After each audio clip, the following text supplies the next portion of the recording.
Commish here with the Sickos Committee. We're going to be doing some fun YouTube slideshow videos here, exploring one of our favorite topics that we tend to get sidetracked with from time to time. It's something called the Journeyman Coach. Now, the Journeyman Coach, basically by definition, it's a coach that just travels all throughout the world, randomly from job to job. A lot of the jobs don't necessarily make sense. And we get stuck in these Wikipedia rabbit holes all the time. Just look at all their stops, like how do they get from one place to another?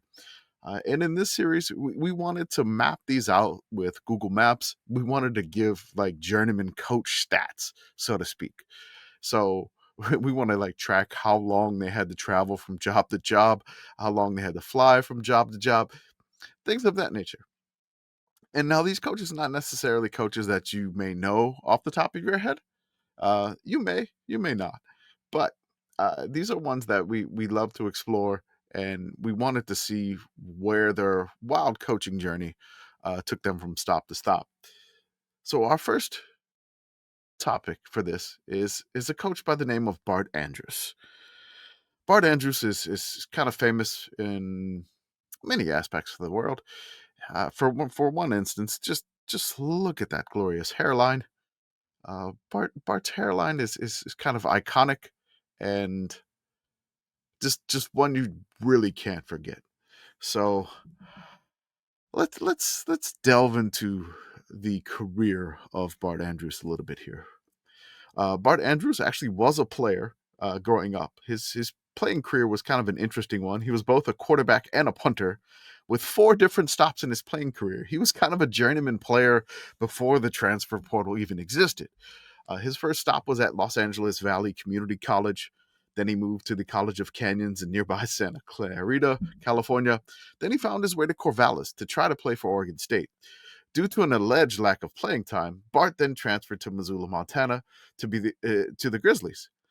As a senior in 1980, Bart Andrus shared quarterbacking duties with future Detroit Lions head coach Marty Morningway.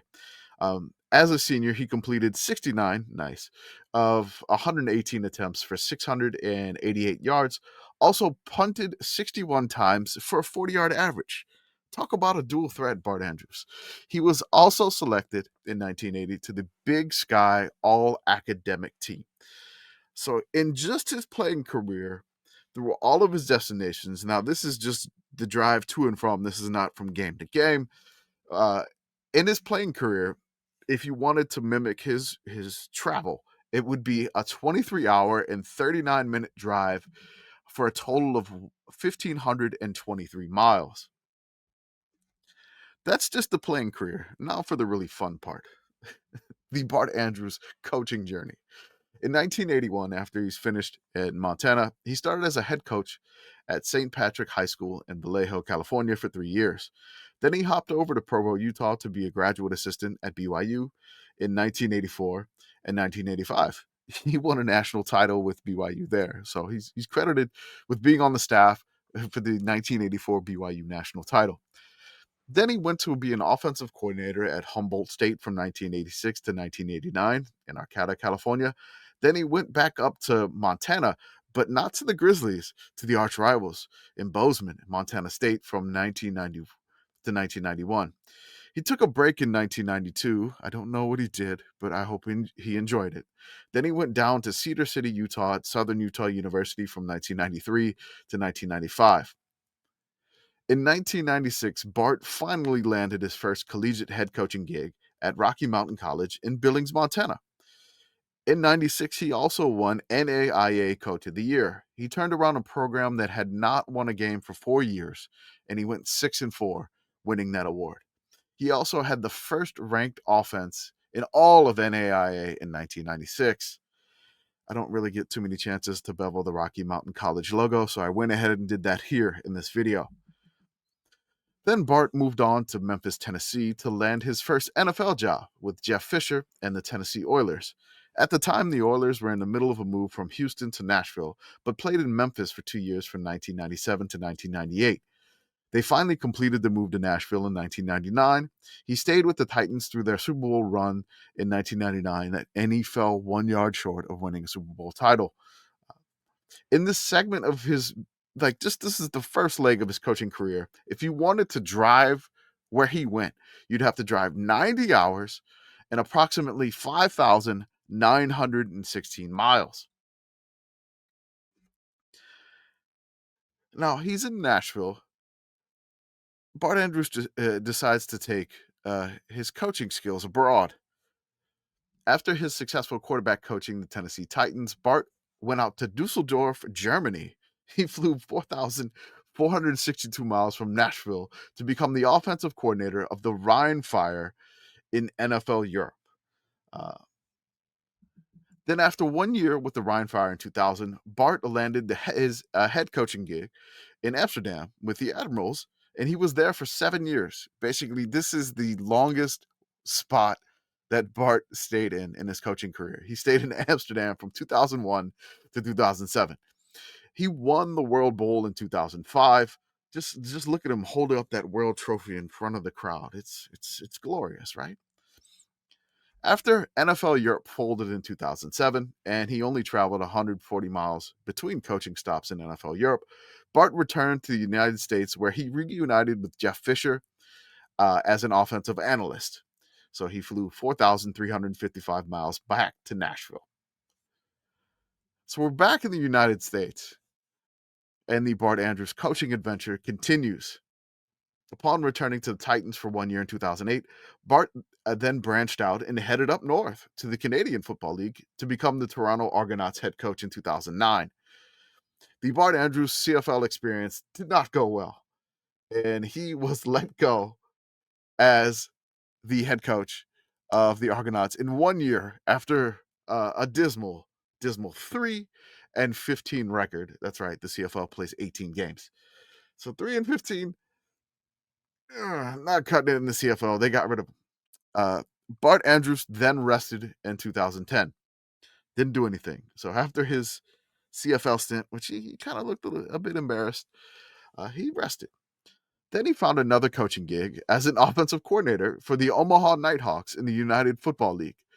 This is the UFL, not the current version of the UFL, in 2011. He was then named head coach of the Nighthawks in 2012, but the UFL, that version, folded halfway through the season in 2012. Bart bounced back and found his way to the St. Louis Rams in 2013 with his old friend Jeff Fisher, again as an offensive analyst in 2013. Then in 2014, Bart decided to go back west to Quincy, California, to become the temporary head coach at Feather River College for 1 year, where he went 2-8. Bart Andrus then rested for 4 years. I mean, kind of look at Feather River College here. This looks fantastic, honestly. So, really, um, I would like to stay 4 years in this area too. In this segment of his coaching career, you'd have to drive 61 hours in approximately 4,074 miles. 4 years he rested, but Bart Andrus was back. In 2018, Bart returned to coaching, and he was then affiliated with something called the Spring League from 2018 to 2019, which was a developmental league around Austin, Texas. Then he moved up to Arlington, Texas to become coach of Team 9. Team 9 was the farm team for the 8 teams in the XFL in 2020. The COVID pandemic struck and shut down the XFL in March of 2020. Bart then resurfaced across the border again in Ottawa, Ontario, as the quarterbacks coach of the Ottawa GGs of the University of Ottawa. He's back in the college game, but this time in Canada, folks. I did bevel the Ottawa GGs logo because I probably won't have another opportunity for that. Then, after his stint in 2021, he landed a head coaching job in 2022 as head coach of the Philadelphia Stars in the USFL out of Birmingham, Alabama, where the entire USFL was based out of. So in part of that coaching journey, you'd have to drive for 74 hours for approximately 4,893 miles. Now, when the USFL merged with the XFL, the Philadelphia Stars were no more, and Bart Andrus was out of coaching job. But don't worry, Bart Andrus has returned. He's back with the European League of Football with the Frankfurt Galaxy. So he just got hired at the end of 2024. He's back in Europe. He flew, let's see here, one moment. He flew 711 miles back to Frankfurt, Germany. And he is now the head coach in the European League of Football with the Frankfurt Galaxy this year. So this is just something that it's incredible. Like Bart, he will not be denied another job. He's going to continue going for as long as possible. His journeyman travel totals here. If you wanted to mimic his coaching career and just follow the Bart Andrus path of things, you would have to drive 250 and a half hours of driving for 16,546 miles. And then you would have to also fly 35 hours for a total of 528 miles flown. So if you want to just imitate his career, it's a total of 30,074 miles traveled just to get to the next job, not including any of the travel that the job had from game to game. So I hope this video was fascinating for you, and we're going to do some more of these, because when we fall down these Wikipedia rabbit holes, and we decided to just map these out and make these fun little slideshow videos. So give us a like, subscribe, make some comments, hopefully nice comments. Don't insult me. I don't like that. But again, thank you so much for supporting the Sickos Committee, and I hope you enjoy the rest of your day or evening when you're done listening.